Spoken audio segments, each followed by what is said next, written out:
Pemirsa, memberantas aksi begal di wilayah Kabupaten Ogan Komering Ulu Timur, kepolisian setempat membentuk tim khusus pemburu begal guna menekan begal yang meresahkan masyarakat. Bapak dari mana, Pak? Dari mana ini? Dari Yasinan Pulau Negara. Tidak hanya membentuk tim pemburu begal, Kapolres Oku Timur juga memerintahkan seluruh anggota mulai dari tingkat polsek hingga tim resmob untuk selalu aktif melaksanakan patroli di titik-titik rawan kejahatan, terutama pada malam hari dan jalur yang sepi. Kapolres Oku Timur AKBP Adik Listiono menegaskan pihaknya tidak akan memberikan ruang bagi para pelaku kejahatan jalanan yang mengancam keamanan warga.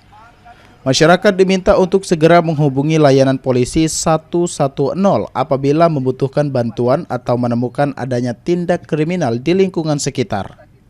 Selain itu, warga dihimbau untuk menghindari titik-titik rawan kejahatan seperti jalur Komering terutama pada malam hari.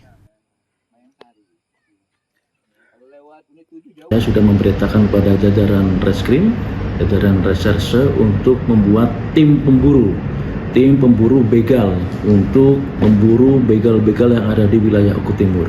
Kita juga sudah melakukan kring serse itu mencakup di wilayah Polsek, bahwa Polsek juga wajib menjaga situasi Kamtipmas.